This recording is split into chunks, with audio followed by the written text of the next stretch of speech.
అందరికీ షలో. ఇప్పుడు హీబ్రూ వర్ణమాల యొక్క 18వ అక్షరం గురించి మనం తెలుసుకుందాం. ఈ అక్షరాన్ని సద్దీక్ అంటారు. సంఖ్యా విలువ 90. ధ్వని టిఎస్. అర్థము 1 నీతిమంతుడు, 2 వేట.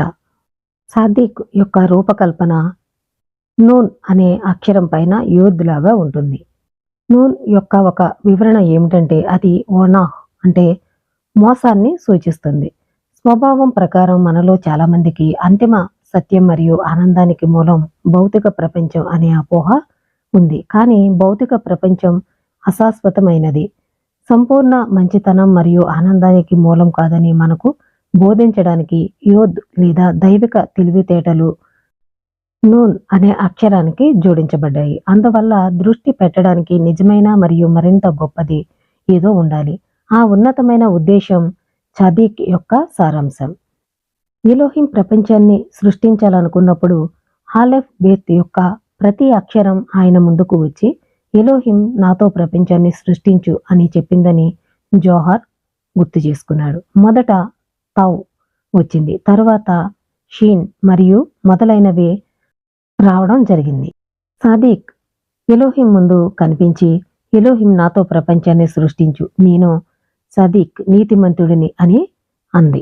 కాబట్టి ఎలోహిం అవును, కానీ నీవు నీతిమంతుడు కాబట్టి నీవు దాచబడాలి, కాబట్టి నేను నీతో ప్రపంచాన్ని సృష్టించలేను అని ప్రతిస్పందించాడు.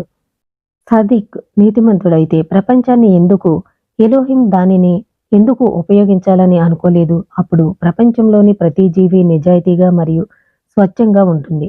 అనైతికత, దొంగతనం మరియు మోసంతో నిండిన ప్రపంచంలో జీవించే బదులు మనం సురక్షితమైన, శాంతియుతమైన మరియు దైవికమైన ప్రపంచంలో జీవిస్తాము. దానిలో తప్పేముంది? సమాధానం ఏమిటంటే అది చాలా సులభం అవుతుంది. మనం అసంపూర్ణమైన భౌతిక ప్రపంచంలో జన్మించి దానిని పరిపూర్ణం చేయడానికి కృషి చేయాలనేదే తండ్రి యొక్క ఉద్దేశం. అంటే ఎలోహిం ప్రపంచాన్ని సృష్టించాలనుకున్నప్పుడు ఆలెఫ్ బేత్ యొక్క ప్రతి అక్షరం ఆయన ముందుకు వచ్చి నాతో ప్రపంచాన్ని సృష్టించు అని చెప్పడం జరిగింది.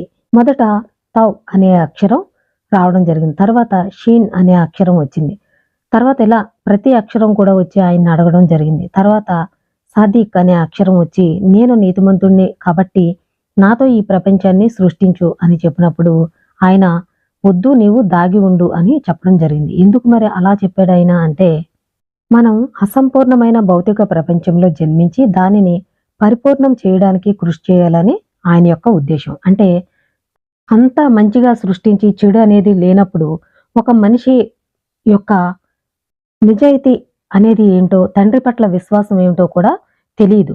అయితే మన ఎదుట మంచి, చెడు, మోసం, పాపం ఇవన్నీ కూడా మన ఎదురుగా ఉన్నప్పటికీ మనం ఏ తప్పు చేయకుండా తండ్రి యొక్క ఆజ్ఞకు లోబడి ఏది నీతి ఏది అనీతి అని మనం తెలుసుకుని జీవించినప్పుడే మన యొక్క నీతి బయటపడుతుంది.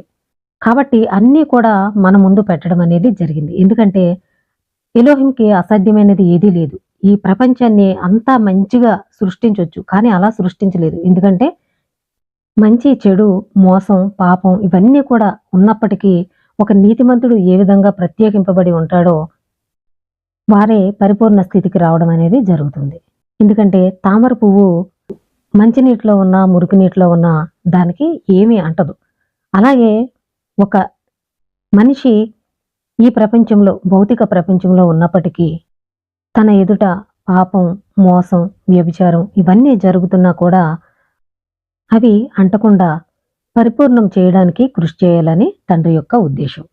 యోద్ అనే అక్షరం నుండి ప్రవహించే ఎలోహిం భావం ద్వారా భౌతిక ప్రపంచంలోని ఆనందాలను అధిగమించే మన సామర్థ్యాన్ని మనం బలోపేతం చేసుకోవచ్చు. ఈ భౌతిక ప్రపంచంలో వాటన్నిటినీ మనం జయించాలి అనుకుంటే తండ్రి నుంచి ప్రవహించే సామర్థ్యాలను మనం బలోపేతం చేసుకోవచ్చు. ఒక వ్యక్తి తనంతటా తానుగా నీతి కోసం ప్రయత్నించేలా సాద్దీక్ సృష్టిలో దాగి ఉండాలి అని చెప్పడం జరుగుతుంది. జెమాట్రియా. సాద్దీక్ అనే అక్షరానికి సమానమైన సంఖ్య 90. ఈ సంఖ్య పితరుల నీతిని బోధిస్తుంది. ఒకరికి 90 ఏళ్లు వచ్చినప్పుడు వారు వంగి ఉంటారు. భౌతిక స్థాయిలో దీని అర్థం 90 ఏళ్ల వయసులో మానవ శరీరం బలహీనంగా మరియు వంగి ఉంటుంది. ఆధ్యాత్మిక స్థాయిలో ఇది వినయం యొక్క భావనను సూచిస్తుంది. 90 ఏళ్ల వయసులో ఒకరు చాలా ఆధ్యాత్మికంగా మరియు వినయంగా మారతారు. వారు ఎలోహిం కోసం వంగి ఉంటారు. అతను లేదా ఆమె ఇకపై స్వతంత్ర పాత్ర కాదు, ఎలోహిం యొక్క పొడిగింపు. 90 సంవత్సరాల వయసులో ఒక వ్యక్తి ప్రార్థనలో ఉన్నత స్థాయిని సాధించాడు. అతను ప్రార్థన చేసినప్పుడు తండ్రితో ప్రత్యక్ష సంబంధాన్ని అనుభవించే సామర్థ్యాన్ని కలిగి ఉంటాడు. అర్థం: సాదిక్ అనే పేరుకు నీతిమంతుడు అని అర్థం. ఒక తరానికి నాయకుడు, గురువు అని అర్థం. రోష్ బెనే ఇస్రాయేల్ యొక్క సంక్షిప్త రూపం అంటే ఇస్రాయేలు ప్రజల అధిపతి. తల అంటే ఏమిటి? శరీరానికి శిరస్సు, దాని నియంత్రణ కేంద్రం. ఇది శరీరంలోని మిగిలిన భాగాలకు జీవితాన్ని, పోషణను మరియు దిశను ఇస్తుంది. ఇది దాని శరీరంలోని ప్రతి అంశం యొక్క బాధ, కోరిక మరియు అవసరాలను కూడా అనుభవిస్తుంది. తలలో కళ్ళను ఉంచినట్లే సమాజానికి గురువు కళ్ళు. ఒక వ్యక్తి చూడలేని విషయాలను అతను చూడగల సామర్థ్యం కలిగి ఉంటాడు. ఒక వ్యక్తి ఎలోహింను అంటిపెట్టుకోవడం. తాల్ముద్ మాటల ప్రకారం మైమనిడస్, ఒకరు ఎలోహింని అంటిపెట్టుకోవడం ఎలా సాధ్యమవుతుంది అంటే దానికి వివరణ: ఎలోహిం అగ్ని మరియు మనం భౌతికంగా ఉన్నాము. అగ్నిని తాకడానికి వారు కాలిపోతారు. ఇలా సమాధానం ఇస్తున్నారు. ఆయనను అంటిపెట్టుకోవడం అంటే మనం జ్ఞానులకు మరియు వారి శిష్యులకు అంటిపెట్టుకుని ఉండాలి. అంటే సద్దీకిం అంటే నీతిమంతుల్ని అంటిపెట్టుకుని ఉండాలి. అతను ఎలోహింతో ఒకటి. ఇంకా సద్దీకిం అనేది నిర్గమకాండంలోని ఒక పద్యం ఆధారంగా మనం ఉదయం ప్రార్థనలో ప్రతిరోజు ఇలా చెబుతాము. ఇశ్రాయేలీయులు ఎలోహింను, ఆయన సేవకుడైన మోషేను నమ్మారు. మోషేపై విశ్వాసం లేకుండా ఎలోహింపై నమ్మకం ఉండదు. ఎలోహిం ఉన్నాడనే వాస్తవాన్ని సాక్ష్యమివ్వడానికి ఈ లోకంలో ఆయన సద్దీకులను ఉంచాడు.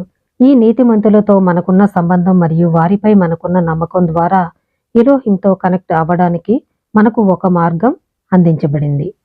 అంటే ప్రతి వ్యక్తి కూడా ఎలోహింతో సంబంధం కలిగి ఉండాలి. అంటే ఆయన్ని అంటిపెట్టుకుని ఉండాలి. అంటే ఆయన అగ్ని, మరి మనం భౌతికంగా ఉన్నాం కదా, ఎలా ఆయన్ని అంటిపెట్టుకుని ఉంటాము అన్నప్పుడు దీనికి వివరణ ఏమిటంటే ఆయన కొంతమంది నీతిమంతుల్ని ఏర్పాటు చేయడం అనేది జరిగింది. వారితో మనం సంబంధం పెట్టుకుని వారితో అంటిపెట్టుకుని ఉంటే, ఎందుకంటే వాళ్ళు ఎప్పుడూ కూడా తండ్రితో సంబంధం కలిగి తండ్రిని అంటిపెట్టుకుని ఉంటారు కాబట్టి ఆ యొక్క నీతిమంతుల్ని మనం అంటిపెట్టుకుని ఉన్నప్పుడు మనం కూడా ఆ యొక్క నీతిమంతులుగా తీర్చబడతాము. అందుకే ఎలోహిం భూమి మీద అలాంటి నీతిమంతుల్ని ఏర్పాటు చేశాడు అని కూడా ఇక్కడ చెప్పడం జరుగుతుంది. ఎందుకంటే ఆ కాలంలో ఇశ్రాయేలు ప్రజలందరూ కూడా మోషే మీద విశ్వాసం ఉంచారు. కాబట్టి అలా విశ్వాసం ఉంచడం ద్వారా తండ్రిని కూడా వారు నమ్మడం అనేది జరిగింది. అలాగే ఈ కాలంలో కూడా మనం ఒక నీతిమంతుణ్ణి వెంబడించాలి అని ఇక్కడ చెప్పడం జరుగుతుంది. తర్వాత వీడియోలో మరొక అక్షరం గురించి మనం తెలుసుకుందాం. ఇలాంటి విషయాలు మీరు తెలుసుకోవాలనుకుంటే నా ఛానల్ని సబ్స్క్రైబ్ చేయండి. అందరికీ షలో.